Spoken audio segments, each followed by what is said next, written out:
Hi guys, Miss Frias here. I'm just going to continue reading in The Wild Robot by Peter Brown. This is our chapter book. The last time we left off, our robot friend Roz and her little gosling Brightbill had just made their own home, and they called it the Nest. So let's keep reading to find out what they do inside their new home. This chapter 31, The First Night. The stars were out. A fire was crackling in the fire pit. Roz and Brightbill were settling into their first night in their new home. "This lodge is where we will live from now on." The robot plucked her son from his little woven nest and placed him on the floor. "I hope you like it." And the gosling did like it. He liked that it was big and warm and peaceful. He liked that knowing the forest and the pond were just outside. He waddled around, peeping to himself and exploring every little corner of the lodge until it was time for bed. His mother carefully laid him on a soft cushion of moss, but he didn't want to sleep there. So she put him back in his little nest, but he didn't want to sleep there either. Brightbill looked up and said, "Mama, sit." Roz sat down. Then he said, "Mama, hold." Roz held him. The robot's body may have been hard and mechanical, but it was also strong and safe. The gosling felt loved. His eyes slowly winked closed, and he spent the whole night quietly sleeping in his mother's arms. Very sweet. Chapter 32, The Deer. The deer family did not run from the sound of snapping twigs and crunching leaves.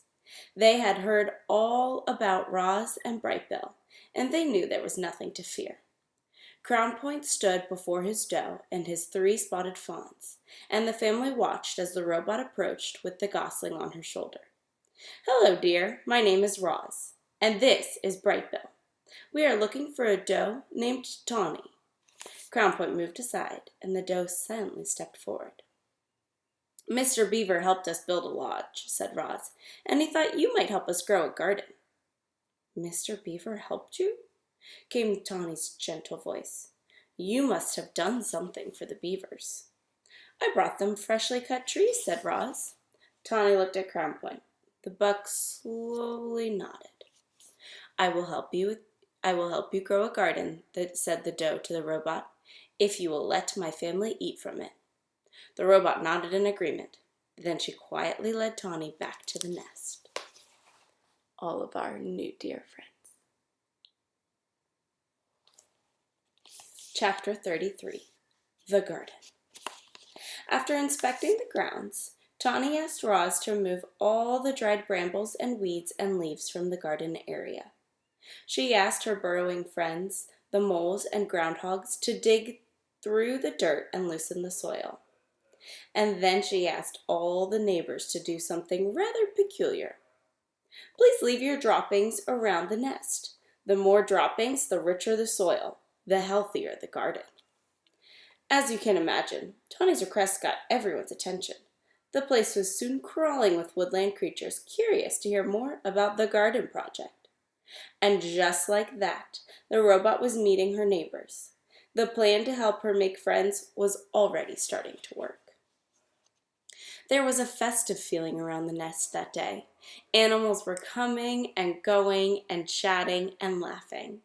After some pleasant conversation, each neighbor would choose their spot, leave their droppings, and be on their way, always with a smile. "We're happy to help," said 2 smiling weasels after finishing up their business. "It was our pleasure," said a flock of smiling sparrows before they flew away. "I shouldn't be much longer now," said a smiling turtle as he slowly made his contribution. As all this was going on, Roz walked around and thanked everyone. I am not capable of decapitating," she explained, "so your droppings are most appreciated." Once the grounds were fertilized, it was time for the plants. Tawny brought Roz and Brightbill out to a lush meadow.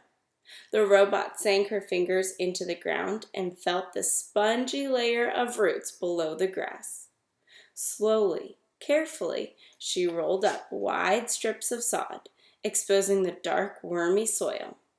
She carried the rolls back to the nest and spread them out to make a patchy lawn.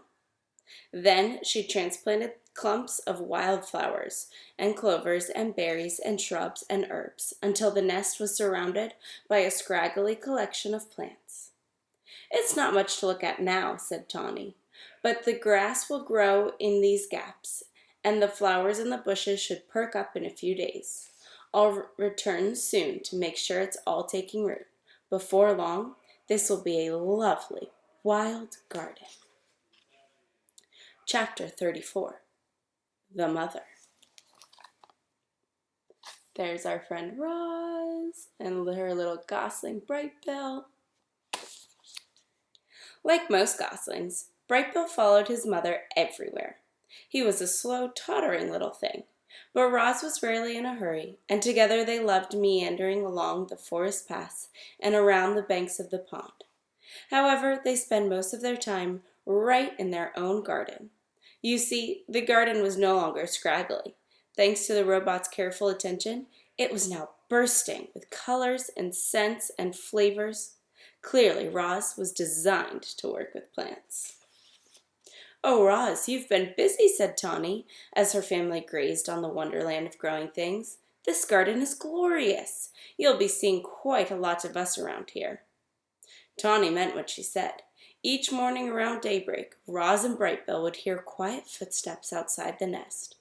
There would be Tawny and Crown Point and their fawns, Willow, Thistle, and Brook, happily nibbling on the garden. The deer weren't the only regular visitors.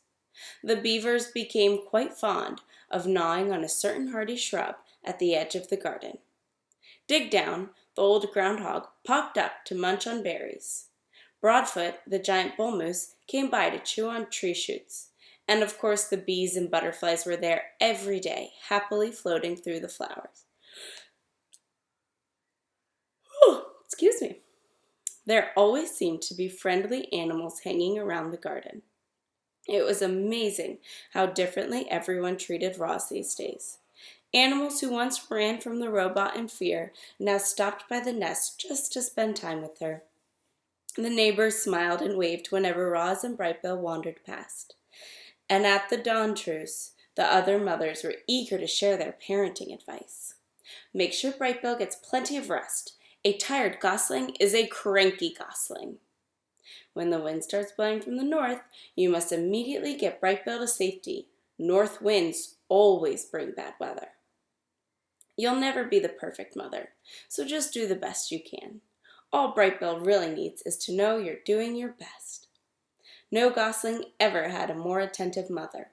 Roz was always there, ready to answer her son's questions, or to play with him, or to rock him to sleep, or to whisk him away from danger. With a computer brain packed full of parenting advice and the lessons she was learning on her own, the robot was actually becoming an excellent mother.